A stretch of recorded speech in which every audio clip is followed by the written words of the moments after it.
আরজিকর হাসপাতালে আজ কলেজ কাউন্সিলের বৈঠক। হাসপাতালে থ্রেট কালচার নিয়ে তদন্ত কমিটির রিপোর্ট আজ কাউন্সিলের সামনে পেশ করবেন অধ্যক্ষ। মোট 59 জনের বিরুদ্ধে থ্রেট কালচার চালানোর অভিযোগ রয়েছে। দিনে দুবার ব্যবহার করো স্টপেজ ক্রিম আর নিজেকে রাখো এভারগ্রিন কেয়াশেড আরোমা থেরাপি স্টপেজ ক্রিম আর খুঁজে পাও নতুন আমিকে।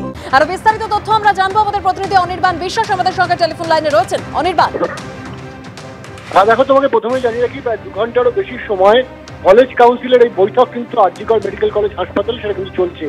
আজ যে প্রিন্সিপাল তিনি কিন্তু কলেজ কাউন্সিলের এই বৈঠকে তদন্ত কমিটির পক্ষ থেকে যে 59 জনের বিরুদ্ধে থ্রেট কালচার নিয়ে যে অভিযোগ জমা করেছিলেন জুনিয়র চিকিৎসক থেকে শুরু করে পিজিটিরা, সেই 59 জনের বিরুদ্ধে যে তদন্ত প্রক্রিয়াটা ইতিমধ্যে শেষ হয়েছে, সেই তদন্ত প্রক্রিয়ায় ঠিক কি কি উঠে এসেছে। মোট 40 জন এখনো পর্যন্ত গুরুতরভাবে অভিযুক্ত, এমনটা কিন্তু আমরা জানতে পারছি।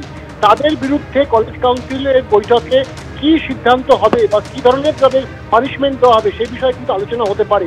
যদিও জুনিয়র চিকিৎসকরা ইতিমধ্যে কিন্তু ধর্ণা শুরু করেছেন, তবে যেটা বক্তব্য যে এই 59 জন যাদের বিরুদ্ধে মূলত থ্রেট কালচার চালানোর অভিযোগ রয়েছে আরজিকর মেডিকেল কলেজ হাসপাতালে, তার মধ্যে যারা যারা দোষী সাব্যস্ত হয়েছে তাদের আজকেই কিন্তু তাদের বিরুদ্ধে পানিশমেন্ট শোনাতে হবে বা পানিশমেন্ট দিতে হবে। কারণ তারা যেটা বলছেন যে এদের কিন্তু কোনোভাবেই আরজিকর মেডিকেল কলেজ হাসপাতালে ঢুকে তারা কোনোভাবে কিন্তু এই যে থ্রেট কালচার সেটা থেকে মুক্ত হতে পারবেন না।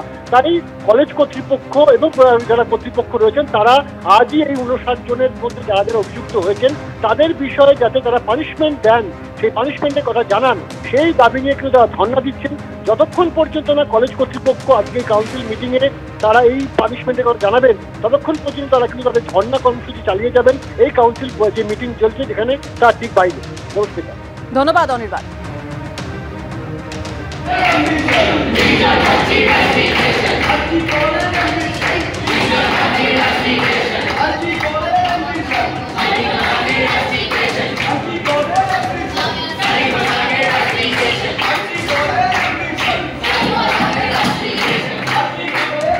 মোট 59 জনের বিরুদ্ধে থ্রেট কালচার চালানোর অভিযোগ। যে ছবি আপনারা দেখছেন, দোষীদের বিরুদ্ধে আজই শাস্তি ঘোষণার দাবিতে হাসপাতালে বিক্ষোভ দেখাচ্ছেন ডাক্তারি পড়ুয়ারা।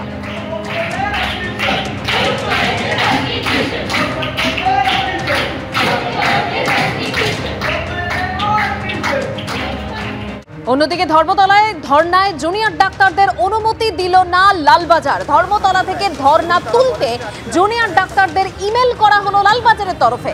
পুজোর সময় মানুষের অসুবিধা হবে, সমস্যা হবে ট্রাফিকের, আইন শৃঙ্খলা সমস্যা হতে পারে বলেও আশঙ্কা। জুনিয়র ডাক্তারদের ইমেল কলকাতা পুলিশের।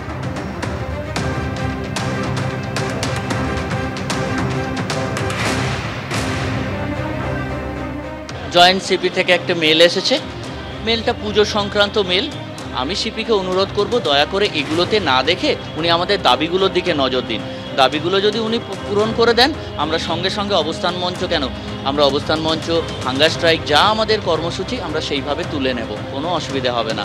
আপনারা ওদিকে নজর দিন এবং রাজ্যে যে ধর্ষণগুলো হচ্ছে, খুনগুলো হচ্ছে, ওদিকে তাকান। আমরা আমাদের যথেষ্ট আজ পর্যন্ত 58 দিন পেরিয়ে 59 দিন হতে চলল, আমাদের আন্দোলন যথেষ্ট শান্তিপূর্ণভাবেই করে আসছি এবং সেটাই চালিয়ে যাব।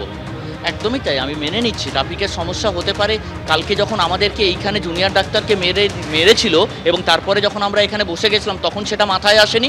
আমরা তো একটা জিনিস চেয়েছিলাম, আমাদের কাছে ক্ষমা চাওয়া হোক, সেটা কথা মাথায় আসেনি। এখন ট্রাফিকের কথা মাথায় আসছে।